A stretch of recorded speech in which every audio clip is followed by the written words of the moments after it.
Unknown number. Florida area code. I set down the genealogy binder and answer.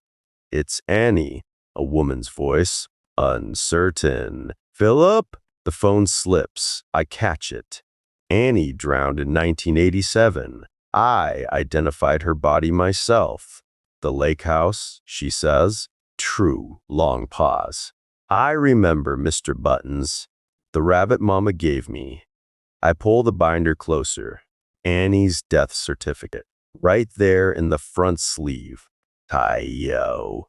19 years old. Either this woman knows details only Annie knew, or Richard and Patricia have been lying for 38 years. Like where this is going? Subscribe, and let's push the story further. Right. I'm 63 years old, retired union carpenter, divorced. The genealogy binder sits open on my workbench, Annie's death certificate in the front sleeve where I've kept it for 38 years. My workshop holds 40 years of accumulated tools. Table saw, jointer, thickness planer, dust collection system, floor-to-ceiling lumber storage sorted by species and dimension. Oak, maple, cherry, 2x4s, 1x6s. Everything in its place because chaos in the shop meant chaos in the mind. The walls display hand tools on shadow boards, each outline marking its proper place. I built those boards in 2005 after the divorce, when I needed something to control. One corner contains 4 filing cabinets. 20 years of genealogy research. Morrison family tree, traced back to 1840s Bavaria. Birth certificates. Immigration records. Hand-drawn family charts. Every source verified. Every date cross-referenced. I treat genealogy like carpentry. Measure twice. Cut once. No guesswork. Annie's death certificate sits in the front sleeve of the first binder. I've looked at it 10,000 times. I set the phone down. Pick up the certificate. Paper feels thin. Fragile. Like it might dissolve if I stare too hard. August 14, 1987. 38 years ago. I was 25, newly married to Beth, working double shifts on a commercial project in Kentwood, framing walls, hanging drywall, whatever paid. My father died in 1983 from a heart attack while fixing the furnace. Left Mom with medical bills and a mortgage. I dropped out of community college to help. Carpentry was supposed to be temporary.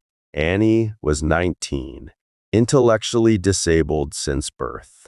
She believed everyone. When the neighbor kid said he'd found a magic rock, she kept it in her pocket for 2 years. When the mailman said it might rain, she'd carry an umbrella all day. She lived with our grandfather after Mom died in 1986, lung cancer. Never smoked a day in her life. Grandpa James Morrison Sr. built the lake house himself in 1962 after selling his construction company. 3.2 acres on Lake Michigan, 200 feet of private beach. Cedar and stone craftsman with views that made your chest hurt. He taught me carpentry in that house. Taught Annie too. Let her help sandboards. Said she had good hands. He died March 1987, pneumonia that turned into something worse.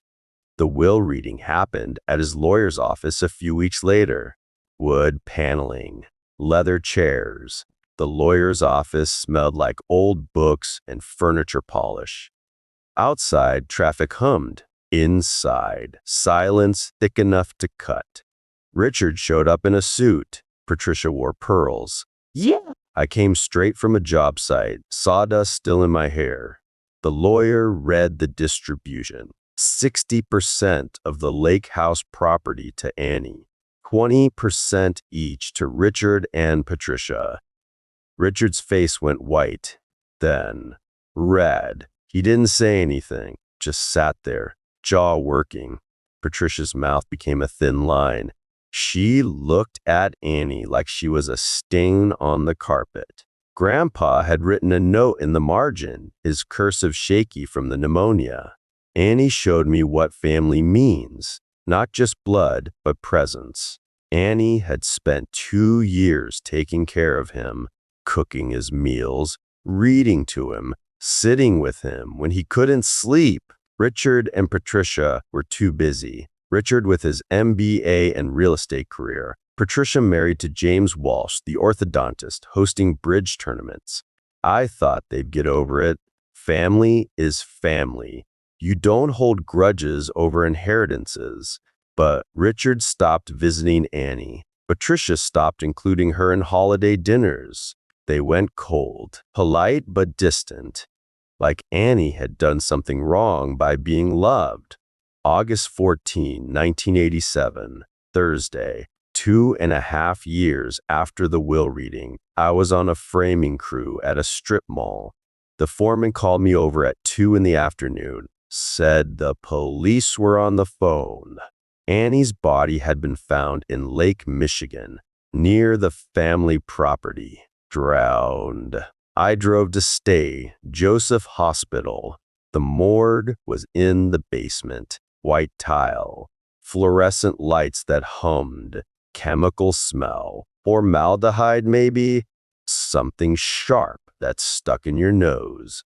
The attendant, Marcus Webb, was a short guy with tired eyes.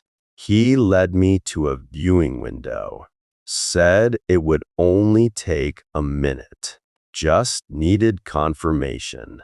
The body was on a steel table, sheet pulled back to show the face, bloated from the water, skin gray, hair matted.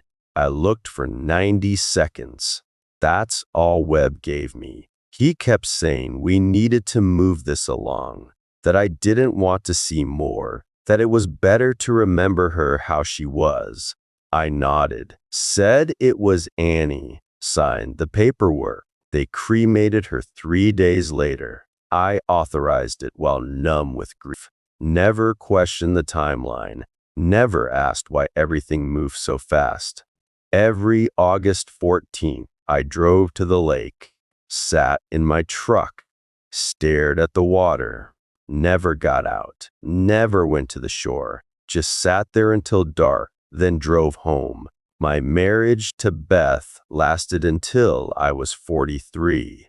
She said I was emotionally unavailable, said I worked too much, used carpentry to avoid dealing with anything real. She wasn't wrong. I threw myself into work, became the guy who took every overtime shift. Every weekend job, every emergency call, built houses, built furniture, built anything that kept my hands busy and my mind quiet. Richard took over, hosted the July 4th reunions, managed the property rentals, gave tours like he'd built the place himself. $4,500 a week in summer season. He'd show off the basement he'd converted into a craft beer cellar. 400 bottles of Belgian ales. Lecture about hop profiles and barrel aging. I attended the reunions, stood on the deck with a beer, watched Richard hold court, the successful cousin, the one who'd made something of himself. I was the simple carpenter, the one who never finished college, never achieved much, just built things and went home. Patricia would be there too, playing bridge with the orthodontist wives, talking about regional tournaments, her face smooth from Botox, her life perfect on the surface. Nobody talked about Annie. After the first few years, her name stopped coming up. She'd never existed. I retired in 2019. Union pension, Social Security, enough to live on if I'm careful.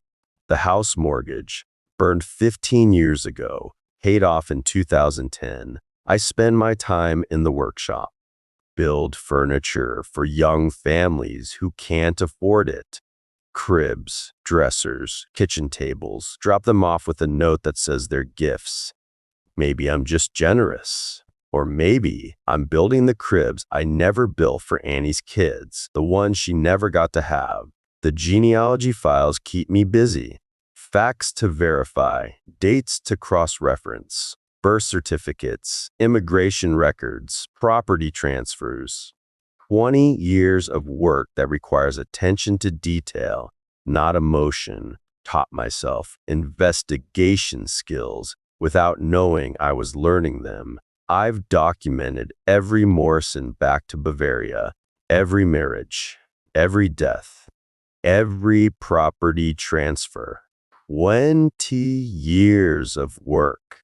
The phone sits on my workbench. Florida number. Still on the screen. I pick up Annie's death certificate again. Heard. Run my finger over the state seal. The typed information. Cause of death. Drowning, asphyxiation. Date. August 14, 1987. A woman just called me. Said it was Annie. Knew about Mr. Buttons. The pink stuffed rabbit our mother gave her when she was 4. The one with the missing ear that I fixed with red thread after the dog tore it. Nobody knew about that repair except family. I pull out my phone, search for reverse lookup services. First 3 Watt payment.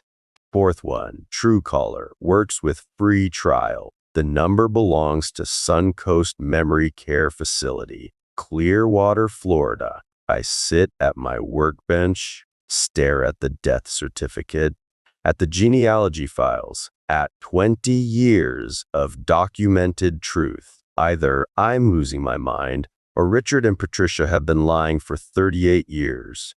I pick up the phone, dial the facility's main number.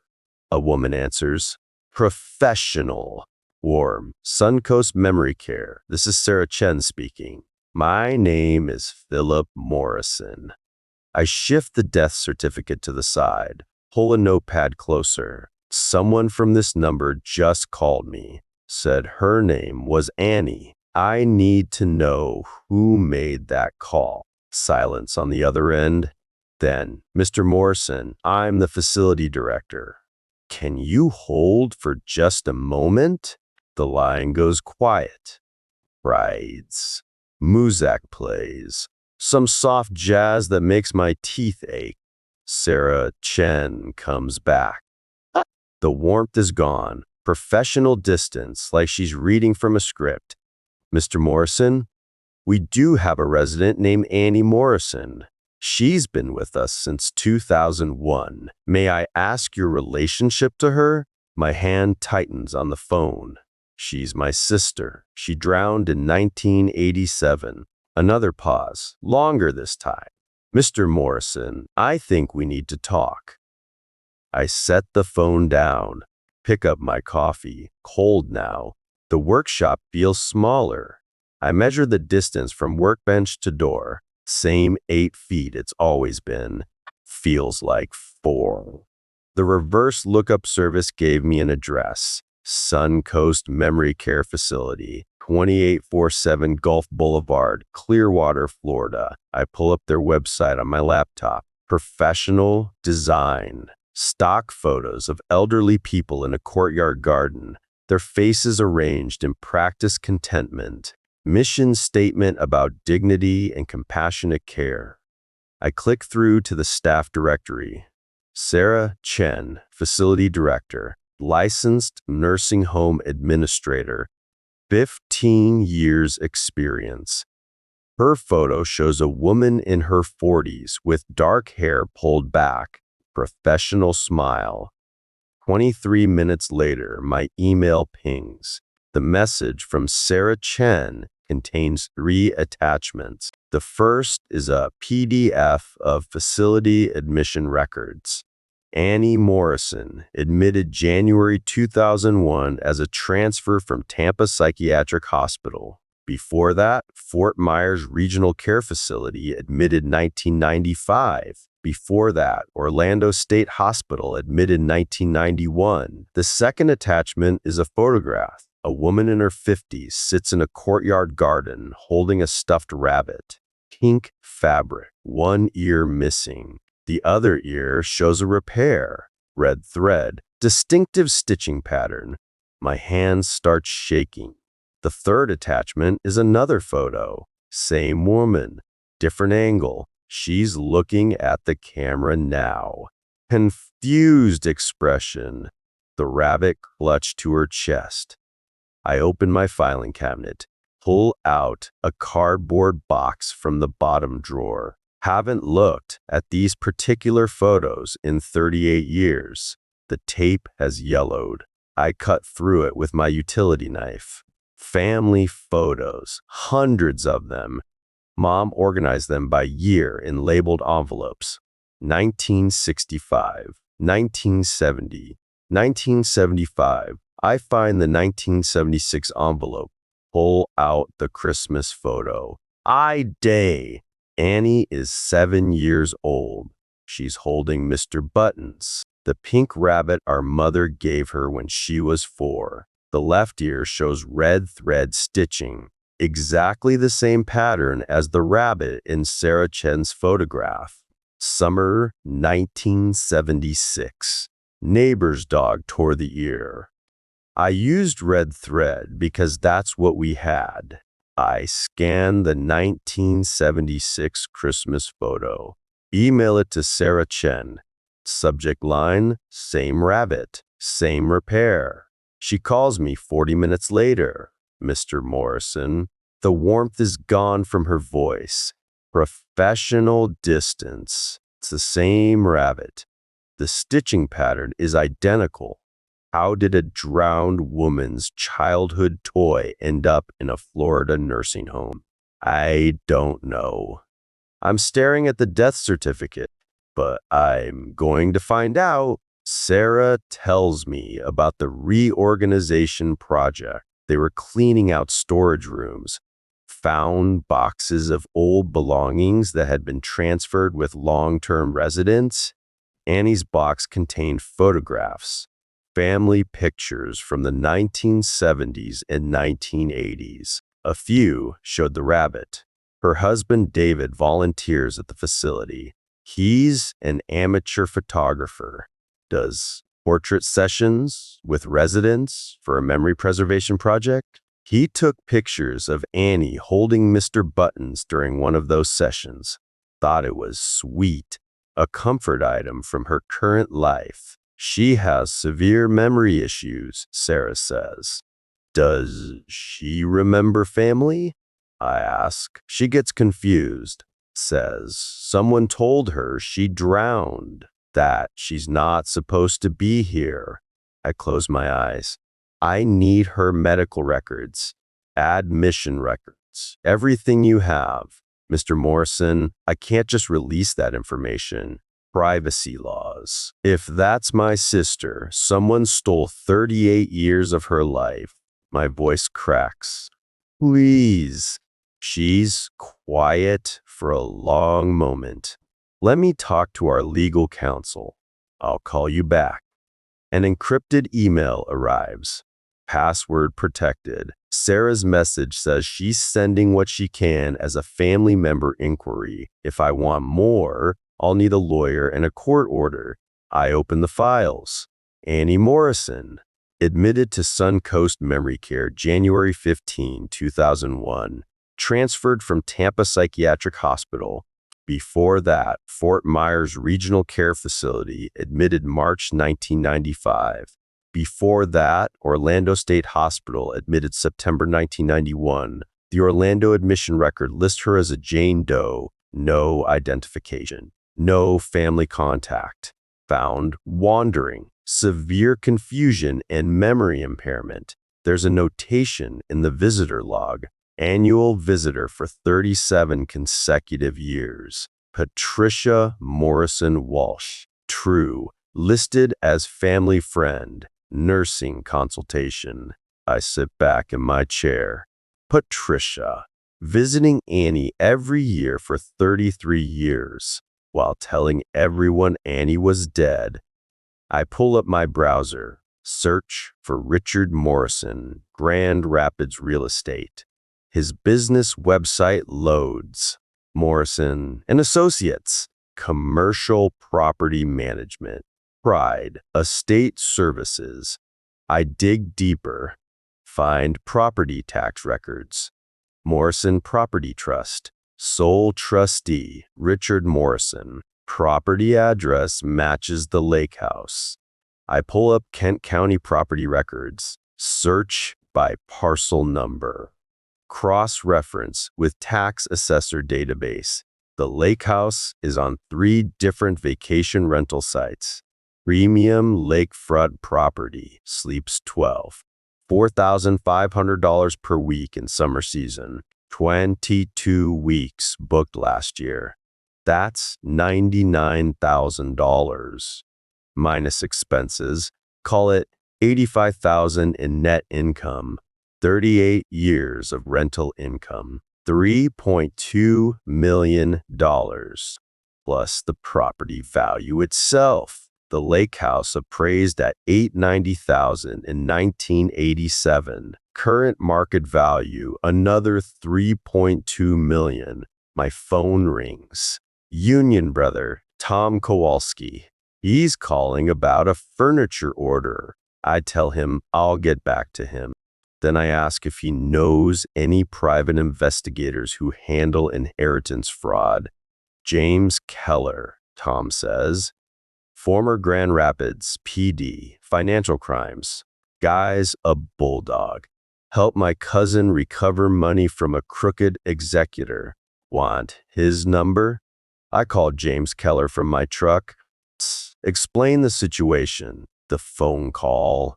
The rabbit. The facility records. Patricia's annual visits. The rental income. Bring everything you got, he says. Tomorrow morning, 9 o'clock. The next morning, I drive to James Keller's office. James Keller's office is a second-floor walk-up in downtown Grand Rapids. Walls covered with photographs. Hives, honey extraction, bees in flight. He's built like a linebacker, 6'2", solid, salt and pepper haircut, military short, hazel eyes that don't blink much. He has a slight limp when he walks me to his desk.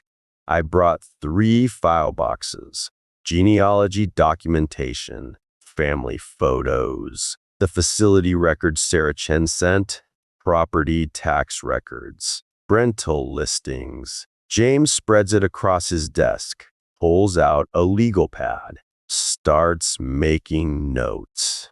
He works in silence for 2 hours.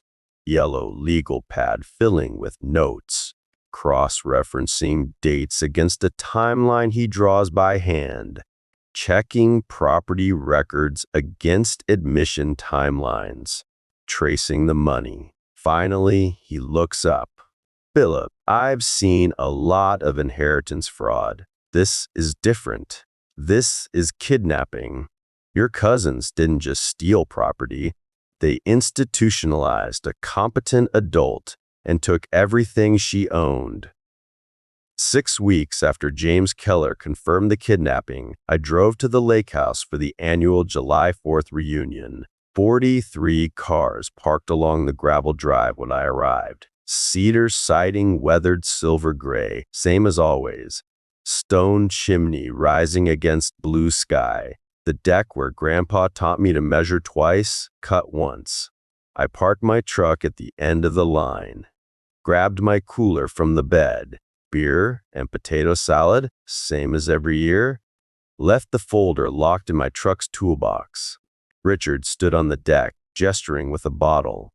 His voice carried across the yard, lecturing someone about Belgian Trappist ales. Same performance as last year. Same audience pretending to care. The basement cellar door stood open. 400 bottles down there, temperature controlled. He'd spent 20 minutes last year explaining the difference between West Flatiron and Rochefort. Patricia sat in the sunroom with 3 other women, bridge hands spread on the table. Her laugh rang out, practiced and bright. She wore white linen and gold jewelry. Her face had that smooth, frozen look from too many injections. Patricia's daughter, Rebecca, a social worker visiting from Ann Arbor, helped serve dessert to the kids on the beach. I walked past both of them, set my cooler on the kitchen counter, grabbed a beer from the ice bucket. K. Miller Lite. Nothing fancy. I checked my watch. 3:15. Checked. Again 20 minutes later. 3:17. The seconds crawled. By 7, most guests had left. Kids loaded into minivans. Coolers packed. Goodbyes called across the yard. I walked to my truck, retrieved the manila folder from the toolbox, walked back to the deck.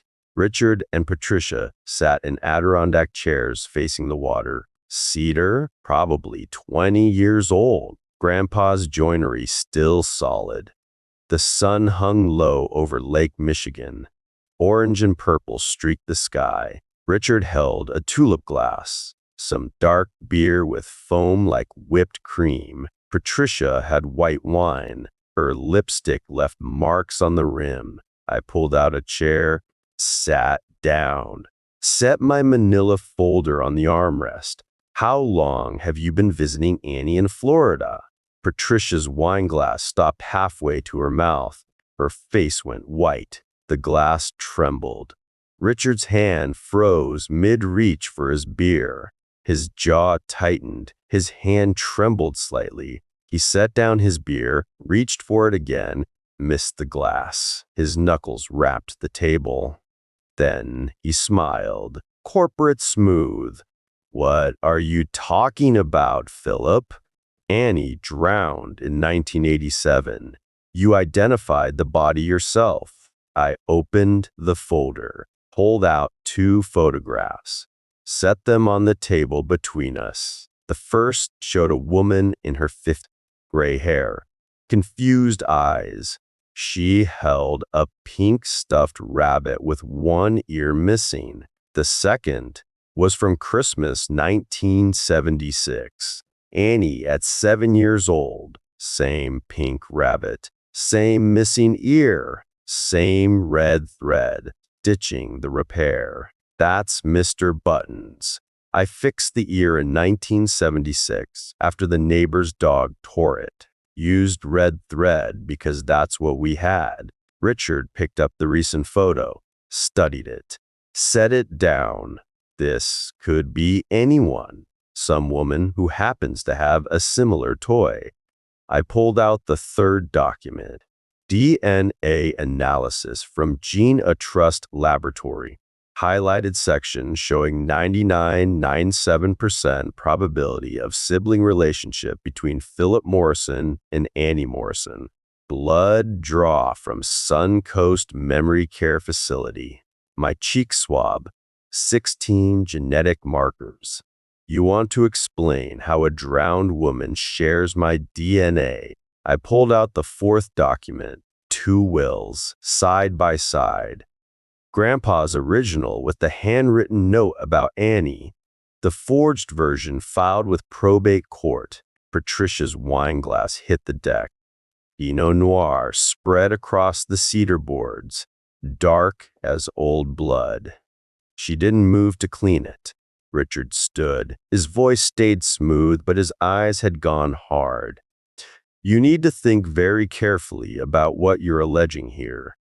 We're talking about events from nearly 4 decades ago. Legal documents that have been settled for years. Do you have any idea what kind of liability you're opening yourself up to with these accusations? The week after meeting Keller, I'd hired a digital forensics expert. The deleted emails came back in 48 hours.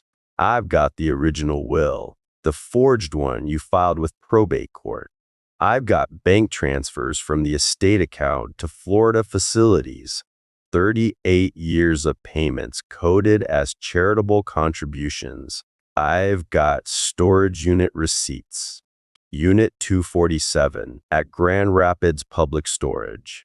Paid monthly since August 1987. I've got your deleted emails. The one from 2003 where you told Patricia to increase the medication after Annie started asking questions. Want to guess what's in that storage unit? Patricia found her voice. Ice cold, clipped. I did what needed to be done. Whoas. What was the alternative? Let her languish in some state hospital? I ensured she had quality care, comfortable surroundings. I visited her every year. That's more than you ever did. You visited to keep her drugged. I pulled out Sarah Chen's email, the medication records. Haldol with benzodiazepines. Doses increased every time you showed up. Dr. Elena Vasquez reviewed the records. Says it's consistent with deliberate cognitive suppression. You weren't caring for her. You were keeping her confused so she couldn't remember who she was. Richard's hand went to his phone. I'm calling my attorney. Go ahead. James Keller already filed the paperwork. Emergency guardianship hearing is Monday. Judge Holbrook granted a preliminary injunction this morning. All Morrison family assets are frozen pending investigation. That includes this house, the rental income, your business accounts, everything. Mom? Rebecca stood in the doorway. 36, social worker. She wore a sundress and sandals. Her face had gone pale. What storage unit? She asked. What forged will?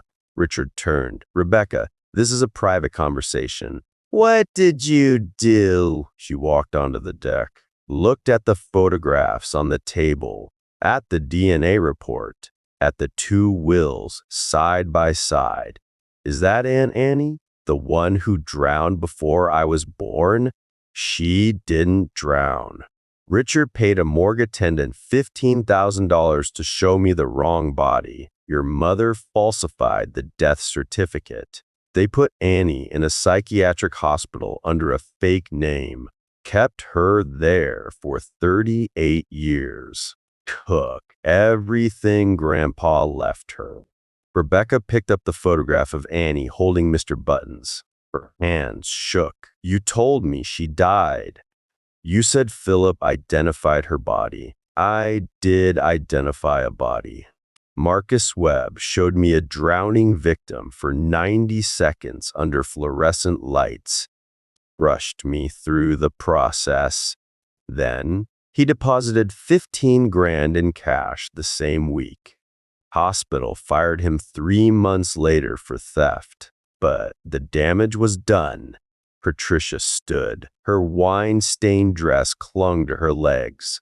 Her face didn't move, couldn't move.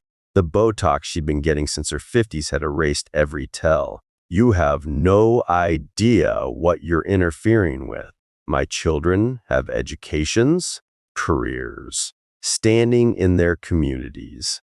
I'm not going to let you destroy everything I've built over some technicality from 40 years ago. Mom, Rebecca's voice cracked. You kidnapped someone. You kept her prisoner. You drugged her so she couldn't remember her own name. I kept her safe. She was never going to have a normal life. She needed supervision. I made sure she had it. You made sure she stayed quiet. I put the documents back in the folder. You want to play games with paper. I've been building cases like I build houses. Foundation first. Everything level, everything square. 38 years of documentation. I don't guess. I measure bank records, facility logs, storage unit inventories. Digital forensics recovered your deleted emails. Richard's phone slipped from his hand, hit the deck. The screen cracked. Rebecca looked at her father. At her mother. Her mouth opened. Closed. She turned and walked back through the house, footsteps quick on the hardwood. The front door slammed hard enough to rattle the windows. Richard bent to pick up his phone. His hands shook. This isn't over. You're right. Monday morning, Kent County Courthouse. Judge Holbrook wants to hear your explanation for why you've been collecting rental income on property you stole from a woman you claimed was dead. Bring your attorney. Bring whatever story you think will work. I'll bring the original will, the forged one, the bank transfers, the facility records, everything. The sun touched the horizon. Orange light spread across the water. Behind me, Richard's beer glass sat untouched on the armrest, foam gone flat. Patricia's wine stain had already started to dry, dark against the cedar Grandpa had installed in 1962. I left them standing there, the sunset they'd enjoyed for nearly 4 decades. The view Annie should have seen. My truck started on the first turn. I drove down the gravel drive, past the parked cars, past the mailbox with Morrison carved into the wood. Behind me, the carefully constructed lie collapsed. 38 years of performance ending in front of family witnesses who would spread the truth. 6 weeks after the Lake House confrontation, I sat in James Keller's conference room, coffee smell mixed with the chemical bite of fresh toner from the printer in the corner. The wall behind him was covered with timeline charts, photographs, document copies, red lines connecting dates, blue lines tracking money, green lines tracking facility transfers. 39 years of fraud mapped like architectural blueprints. I pulled out a chair at the conference table. Clean work shirt, jeans, steel-toed boots, even though I'm not on a job site. Old habits. The video screen showed 2 faces. Rebecca Thornton, forensic accountant, sat in what looks like a home office. Marcus Chen, computer forensic expert, has a wall of server equipment behind him. James stood at the timeline wall with a red pen. A red circle appeared on August 1987. We've got everything. Digital evidence, financial records, physical evidence from the storage unit, medical documentation, witness testimony. This is the complete picture. He tapped August 10th, 1987. Start here. August 10th, 1987. Richard Morrison withdraws $15,000 cash from his business account at Great Lakes Regional Bank. Cash withdrawal. No check. No wire transfer. The teller noted it because it was unusual. He said he was buying equipment for a rental property. The red circle moved to August 14th. 4 days later, Annie's body is supposedly found. You identify remains at St. Joseph Hospital morgue. Marcus Webb, the attendant, shows you a drowning victim for 90 seconds under fluorescent lights, rushes you through the process. You sign the identification papers. Webb processes cremation authorization the next day. Marcus Chen leaned forward on the video screen. I recovered Richard's email archives going back to 2001. He deleted thousands of messages, but deletion doesn't mean gone. It means hidden. I found a 2003 email thread between Richard and Patricia. Subject line, Family Matters. He read from his screen. Richard writes, Annie's been asking questions again. Wants to know why nobody visits, the staff says. She's getting agitated. Patricia responds, I'll handle it during my next trip. We discuss the medication protocol, higher doses until she stabilizes. The pen slipped from my hand, clattered on the table. That's not the only one, Marcus said. Patricia's digital calendar goes back to 1998 when she started using Outlook. Annual entries, every single year. FL facility visit, sometimes twice a year. 37 consecutive years of documented trips. Rebecca Thornton spoke up. The bank transfers tell the same story. I traced every dollar that moved through the Morrison Property Trust and Richard's business accounts. August 1987, 15,000 cash withdrawal. Same week, Annie supposedly drowns. Same week, Marcus Webb deposits 15,000 cash to his personal account. She pulled up a spreadsheet. Monthly payments starting September 1987. $280 to Grand Rapids Public Storage. Unit 247. 456 consecutive months. That's 38 years of payments. Total cost, $127,680. James tapped the timeline again. Marcus pulled up the storage unit records we'd subpoenaed. Opened it yesterday. He moved to a table covered with evidence bags. Clear plastic containing documents, clothing, personal items, Annie's driver's license. Sired, 1987, high school yearbooks. Journals from 1985 through early 1987. Clothing, shoes, photographs, and this. James set down the rabbit, picked up another evidence bag. Grandfather's original will, the real one, handwritten margin note. Annie showed me what family means. Not just blood, but presence. This is what Richard hid. This is what he replaced with the forged version he filed with probate court. He pulled out one more bag. Hair from Annie's childhood brush.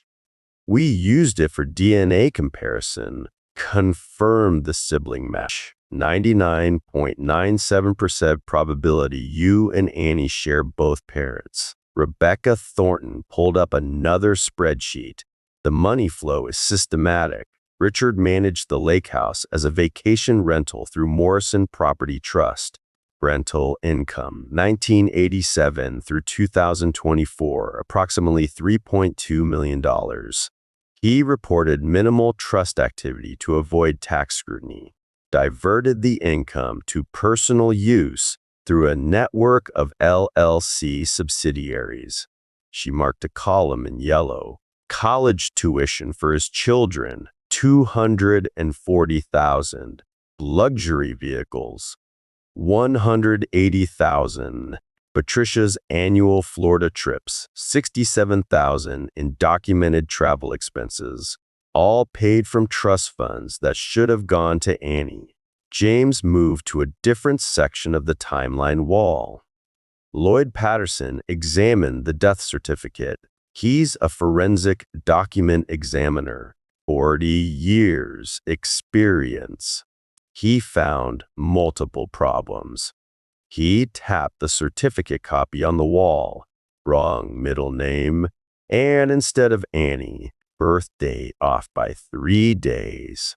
State file number doesn't match Michigan's 1987 sequential numbering system. The certificate was typed on a different typewriter than other documents from that week. Ink analysis? I asked. That's where it gets worse. The ink used wasn't in official Michigan state forms until 1989. This certificate was created retroactively, probably in late 1987 or early 1988. Patricia had nursing credentials. She had access to blank forms. She knew how the system worked. The video screen showed Dr. Elena Vasquez joining the call. Wire-rimmed glasses, gray-streaked hair pulled back. She looks tired. Mr. Morrison, I've reviewed Annie's medical records from all 4 facilities. 247 pages. Medication logs, physician notes, psychiatric evaluations. The pattern is clear. Sool, she pulled up a chart. Haldol combined with benzodiazepines. High doses. These drugs together create severe cognitive impairment. Memory formation becomes nearly impossible. The patient exists in a perpetual present, no ability to retain information from one day to the next. That's not therapeutic care, I said. No, it's chemical restraint. Look at the dose increases. She marked dates on her chart. Every increase corresponds exactly with Patricia's facility visits. Annual pattern, 37 years. Patricia would arrive, consult with physicians, recommend medication adjustments, then leave. The doses would increase. Annie would become more confused, less able to ask questions, less able to remember she had a family. The pen tore through the notepad paper. This wasn't about managing psychiatric symptoms, Dr. Vasquez said. This was about preventing long-term memory formation, keeping Annie in a state where she couldn't question her situation, couldn't remember her past, couldn't advocate for herself. James pulled up hospital records. Hi, Marcus Webb, the morgue attendant, fired 3 months after Annie's death for unrelated theft. But before that, he deposited $15,000 cash. Same week you identified the body. Same amount Richard withdrew.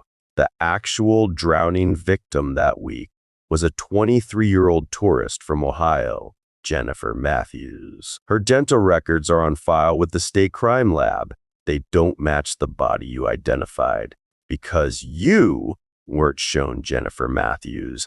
You were shown someone else, someone whose identity we haven't confirmed yet.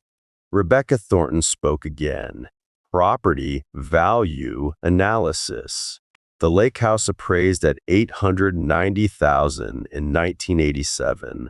Current market value $3.2 million. Rental income 1987 through 2024 $3.2 million. Investment returns if the inheritance had been properly managed, $2.3 million. She pulled up a final spreadsheet. Total theft, $8.7 million.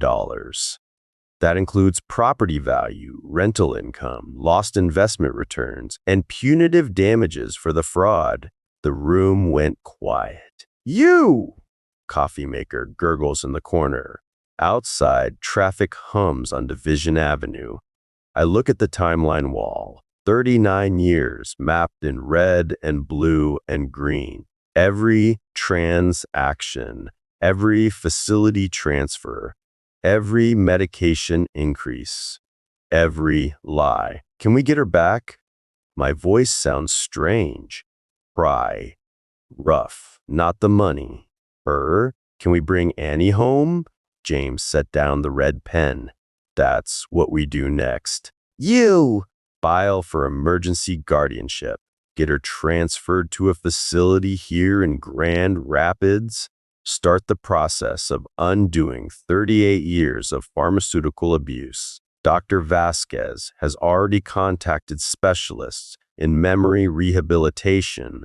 Dr. Vasquez nodded on the screen. The cognitive damage is severe. But Annie's young enough that with proper care, reduced medication, therapeutic intervention, she might recover some function, some memory, some sense of self. Rebecca Thornton closed her spreadsheet. The civil case is straightforward. The evidence is overwhelming. Richard and Patricia will lose everything. The lake house, their primary residences, retirement accounts, all of it goes to Annie. Marcus Chen added, the criminal case is just as strong. Fraud, kidnapping, identity theft, conspiracy. The deleted emails prove ongoing criminal activity. The medication records prove abuse. The financial records prove systematic theft. James walked to the window, looked out at the street below. Judge Holbrook scheduled the emergency guardianship hearing for Monday, 9 a.m. Richard and Patricia's attorneys will try to block it. They'll argue statute of limitations. They'll claim you're exploiting a vulnerable adult. They'll throw everything at the wall. He turned back to face me. But we've got DNA evidence. We've got the original will. We've got 38 years of documented fraud. We've got medical experts willing to testify about pharmaceutical abuse. We've got computer forensics showing deleted emails about medication increase. We've got a morgue attendant who deposited 15 grand the week of the identification. They're finished, I say. They're finished, James confirms. I close my notepad.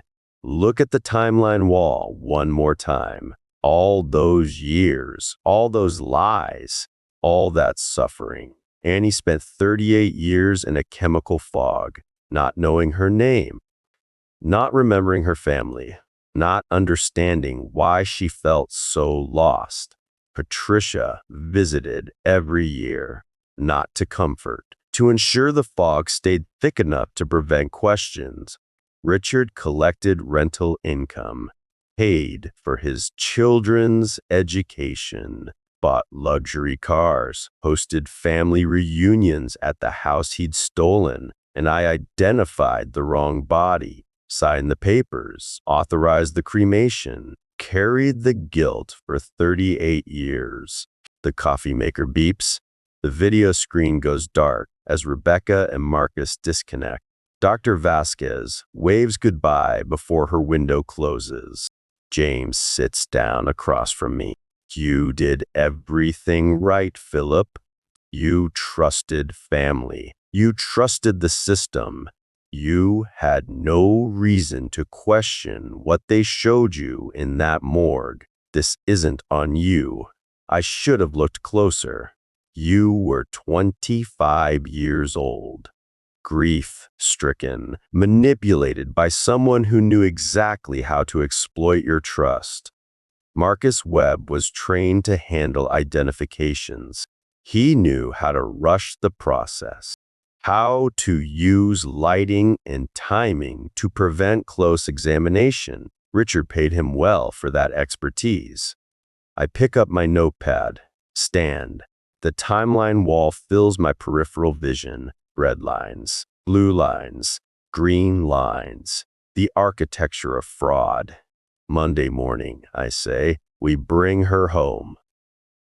I booked the first flight out that night, packed a bag, and drove to the airport before dawn. I board the Southwest flight to Tampa at 6:45 a.m. Dr. Vasquez sits in the middle seat, laptop open, reviewing Annie's medical files one more time. I've got the window. The 976 Christmas photo is in my shirt pocket, protected by a plastic sleeve. 3 hours. Tampa, then north to Clearwater. The rental car smells like air freshener and cleaning chemicals. I drive north on Gulf Boulevard. Palm trees, concrete, strip malls with Spanish tile roofs. Nothing like Michigan. The air smells like salt water and cut grass. A sprinkler runs somewhere behind the building. Sarah Chen meets us in the Suncoast parking lot. She's shorter than I expected from the video calls. Dark hair pulled back. Pressed blouse. Her smile doesn't quite reach her eyes. Mr. Morrison. She shakes my hand. Annie's in the courtyard garden. She spends most mornings there watching the birds. We walk through the facility. Beige walls, linoleum floors, smell of institutional cleaning products and something else. Cooked vegetables, maybe. The hallway opens to a courtyard. Concrete pavers. Raised garden beds with tomatoes and herbs. Bird feeders hanging from shepherd's hooks. Annie occupies the far bench, hunched forward, watching the feeders. Cardinals, 3 of them, red against green leaves. She's small, 5'2", maybe 5'3", gray-brown hair cut short. Simple cotton shirt, elastic waist pants. She holds Mr. Buttons against her chest. The fabric is worn thin at the seams. The pink has faded almost white. Her fingers find the red thread repair without looking. I stop walking. Dr. Vasquez touches my arm. "Take your time," she says. I cross the courtyard. My boots sound loud on the pavers. Annie doesn't turn. She's watching the Cardinals. I sit on the bench. Leave 3 feet between us. She looks at me. Brown eyes. Confused? Searching? Do I know you? My throat closes. I pull out the photo. Set it on the bench between us. She picks it up, studies it. Her fingers trace the image. Young Philip, young Annie, Mr. Buttons with both ears intact. The lake house. Her voice barely carries. Uncertain. Like she's testing whether the words are real. I remember water, and someone saying I drowned. But I'm not dead. Dr. Vasquez sits on Annie's other side. "Can you tell me about the lake house?" "Grandpa's house. He built it. Cedar and stone. There was a workshop. He let me help sandboards. Said I had good hands." "What else do you remember?" Annie's fingers keep tracing the photo. "Patricia came. Every year, I think. She said, 'Medicine,' to feel better. But everything got foggy. I couldn't remember my name." She looks at me again. "You have Grandpa's eyes." "Blue. He used to let me help in his workshop. He said I had good hands for sanding." The tears come before I can stop them. 38 years of grief. 38 years of guilt. She's here. She's alive. She remembers. Annie reaches out, pats my shoulder. "Don't cry. I'm here now." 48 hours later, I'm in Judge Holbrook's courtroom, emergency guardianship hearing. The courtroom smells like floor polish and old wood. Judge Holbrook's bench sits higher than I expected. Gray hair, reading glasses on a chain. James Keller presents the evidence. DNA analysis, medical records, the storage unit inventory, grandfather's original will. Richard's attorney stands. "Your Honor, statute of limitations. Any alleged fraud is decades old. The claim is time barred." Judge Holbrook looks up from the documents. Fraudulent concealment tolls the statute. Ms. Morrison was held incapacitated and unable to bring claims. The clock didn't start running until Mr. Morrison discovered the fraud. Motion denied. Patricia's attorney tries next. "We request a competency evaluation before any guardianship is granted. Dr. Vasquez's report is in the file," the judge says. "Miss Morrison has cognitive impairment from pharmaceutical abuse. That's precisely why she needs a guardian." Mr. Morrison's petition is granted. The gavel comes down. 72 hours after that, Michigan Attorney General Monica Reeves files criminal charges: first-degree fraud, kidnapping, identity theft, conspiracy. The charges carry combined maximum sentences of 45 years. Judge Holbrook grants the preliminary injunction the same day. All Morrison family assets frozen. Richard's business accounts, Patricia's retirement funds, the lake house, everything locked. I bring Annie home on a Tuesday. The spare bedroom is ready. I spent 3 days cleaning, put fresh sheets on the bed, hung family photos on the walls, set Mr. Buttons on the shelf above the nightstand. First morning, I wake to sounds from the workshop. Annie stands at my workbench. She walks past the lumber racks, fingers trailing over maple and oak, stops at the shadow board, where my hand planes hang in precise rows. Her fingers run over the tools, the table saw, The jointer, the hand planes on their shadow board. This smells like Grandpa's garage, she says. Sawdust and linseed oil. I pull out a piece of maple, show her how to hold the sanding block, how to work with the grain. She picks it up, holds it at the right angle without being told. My hands remember, she says. The doorbell rings Thursday afternoon. Rebecca Walsh stands on the porch. She's holding 2 cardboard boxes. Christmas, 1975. Annie's 8th birthday, the lake house dedication. Grandpa teaching us to measure boards. 40 years of family history Patricia had hidden in her attic. Her eyes are red. I found these in Mom's attic, she says. Family photos she hid. I thought Annie should have them. Annie comes to the door, studies Rebecca's face. You were a baby when I left, Annie says. This isn't your fault. Rebecca's face crumples. Her shoulders shake. Annie tilts her head, studying Rebecca's face. Reaches out slowly, uncertain. Pats her cheek like she's remembering a gesture from long ago. Don't cry, she says softly. That evening, Annie and I sit on my back porch. She's looking through the photo boxes, finding pictures of herself at 7, at 12, at 15, building a timeline of the life that was stolen. She sets down a photo, looks at me. Can we go see the lake house? I see it when I sleep, the water, the house, but I don't know if I'm remembering or making it up. 2 weeks after Annie asked about the lake house, I sat in Kent County Circuit Court for the closing day of trial. The visit would have to wait. The gallery bench is hard oak, 3rd row back. I've counted the wood grain patterns twice already. Clean work pants. Button-down shirt I ironed this morning.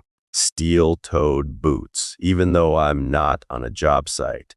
Judge Holbrook's bench sits higher than I expected, gray hair pulled back, reading glasses on a chain. She looks down at the defense table where Richard and Patricia sit in expensive clothes that can't hide what 6 weeks in county lockup did to them. Assistant AG Monica Reeves stands at the prosecution table. Navy suit. Stack of binders 3 feet high. She spent 8 days presenting evidence. Today is closing arguments and verdict. The jury box holds 12 faces I've memorized. Foreman is a retired teacher. Juror 7 works at Myher. Juror 3 is a nurse. They've heard everything, seen everything. 312 exhibits. 14 witnesses. Marcus Webb testified on day 2, the morgue attendant who showed me the wrong body in 1987. He got immunity for his testimony, walked to the witness stand like a man heading to his own execution. Monica Reeves asked him to describe August 1987. Webb's voice shook.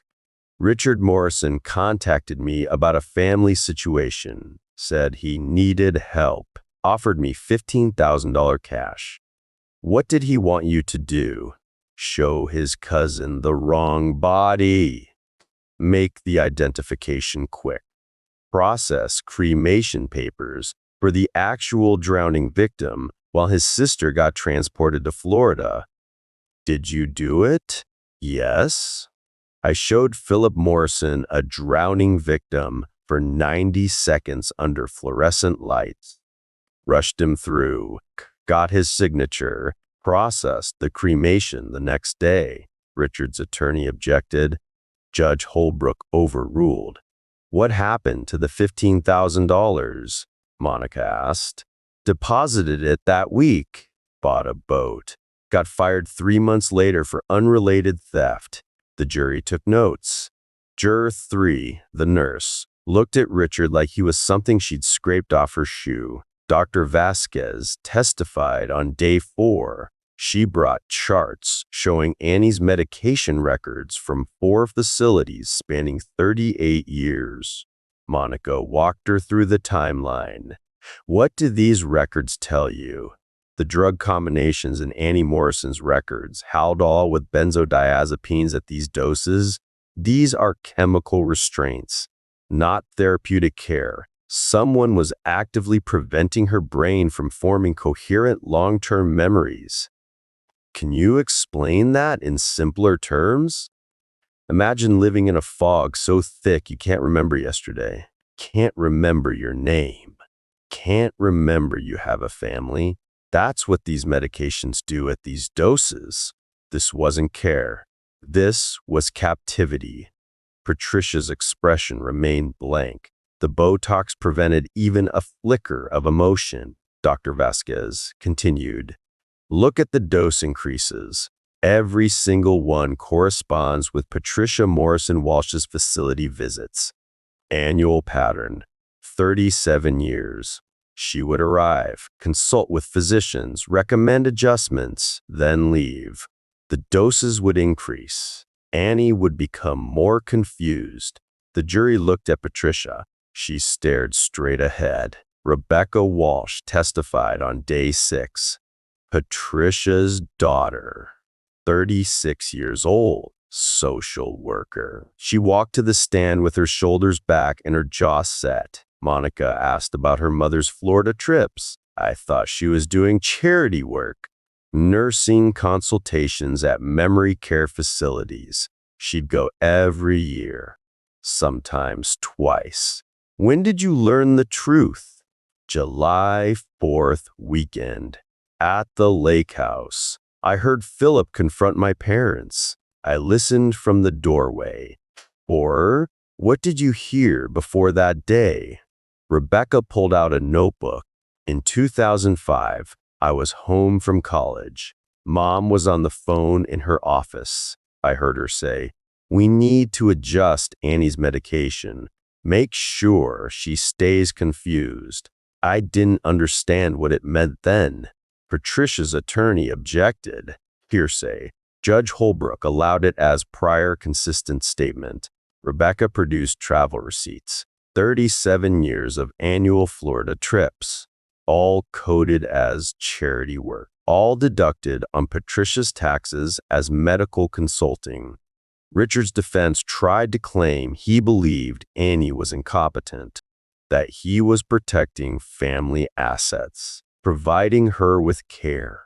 Monica Reeves presented emails recovered from his deleted files, messages about using trust funds for his children's college tuition, $240,000, luxury vehicles, $180,000, Patricia's monitoring trips, $67,000, protecting family assets, Monica said, or looting them.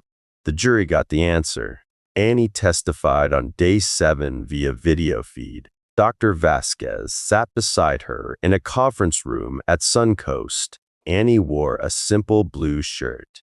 Her hair was combed. She held Mr. Buttons in her lap. Monica's questions were gentle. What do you remember about Patricia's visits? She came every year, said I needed medicine to feel better. But the medicine made everything got foggy. I couldn't my name sometimes. What did Patricia tell you about your family? Annie's fingers traced Mr. Buttons's ear. The red thread repair. She said, I didn't have family, that I'd always been alone, that nobody was looking for me. What do you remember most about those 38 years? Annie looked directly at the camera. Being told I was nobody, that I had no family, that I'd always been alone. Juror 7 wiped her eyes. Juror 3's jaw tightened. The foreman wrote something in his notebook. The jury deliberated 4 hours. They returned guilty verdicts on all counts. Fraud, conspiracy, kidnapping, identity theft, medical abuse. The color drains from Richard's face. His jaw works. No sound comes out. Then his neck flushes, spreading upward like a thermometer. Patricia doesn't move. Her frozen face shows nothing. Judge Holbrook schedules sentencing for the following week. I sit in the same spot. Third row, clean work pants. Button-down shirt. Judge Holbrook reads the sentences. Brow, Richard Morrison. She pauses, removes her glasses. You are sentenced to 28 years in state prison for fraud, conspiracy, and kidnapping. Richard's attorney touches his arm. He doesn't seem to notice. Patricia Morrison Walsh, you are sentenced to 32 years in state prison for fraud, conspiracy, kidnapping, and medical abuse. She puts her glasses back on. Both defendants are ordered to pay complete restitution in the amount of $8.7 million. Richard stands. His attorney tries to stop him. He speaks anyway. Grandpa was old-fashioned, sentimental. Some people are builders. Some people need to be taken care of. Judge Holbrook's expression hardens. You as in... The court finds you built a life on theft and maintained it through torture. That's not construction, Mr. Morrison. That's destruction. Bailiff, remove the defendants. Patricia stands. Her expression remains blank, the Botox preventing even a flicker of emotion as the bailiff leads her away. The civil judgment comes 2 days later.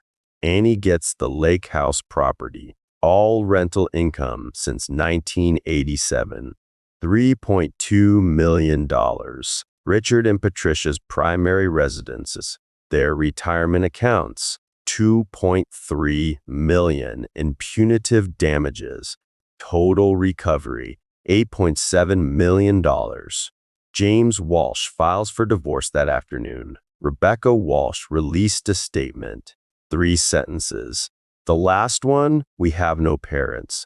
I drive home, pull into my driveway, walk to the workshop. 3 days after the verdict, I find Annie in the workshop. She's sanding a piece of maple.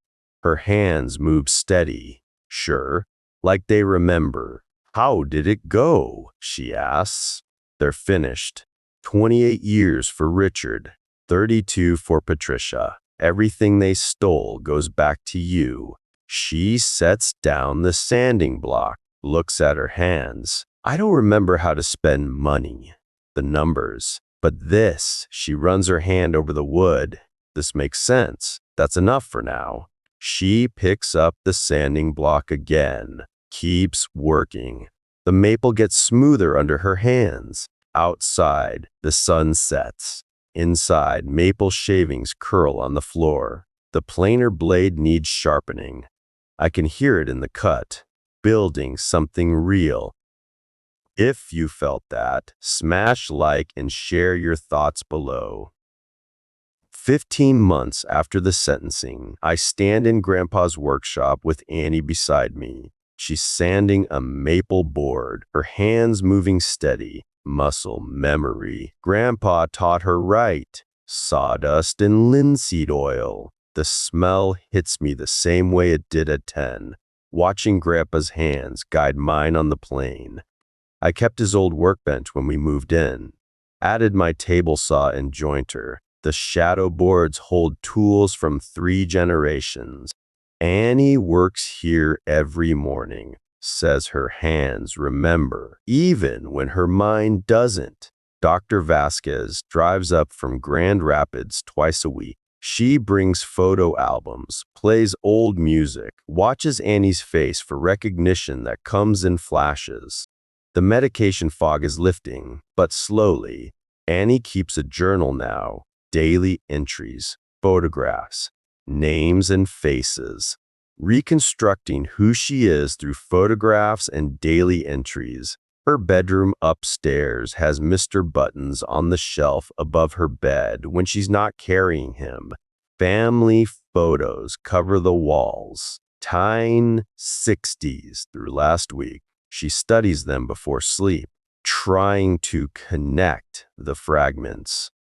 Rebecca visits every Sunday, brings her kids. Her youngest, Emma, climbs into Annie's lap while she practices names. Gets 3 out of 4 right now. The Morrison Family Foundation opened in March.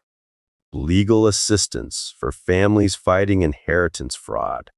Memory care facility improvements. Sarah Chen sits on the board.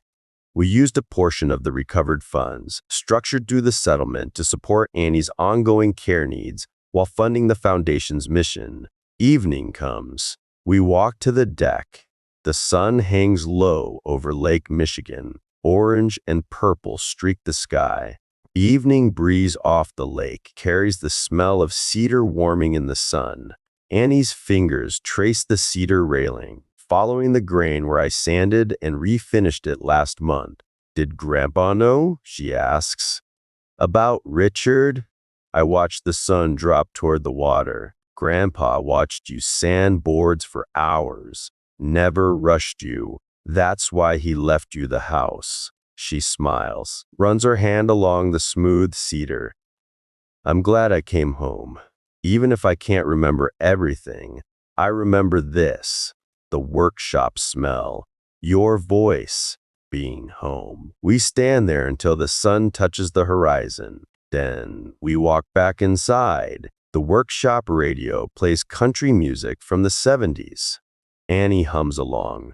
She didn't remember the song yesterday. Today she does. Her hands move in rhythm while she sands. I cut dovetails for a dresser drawer. For Annie's room. Replacing the particle board piece from the facility. Measure twice. Cut once. The joint fits tight.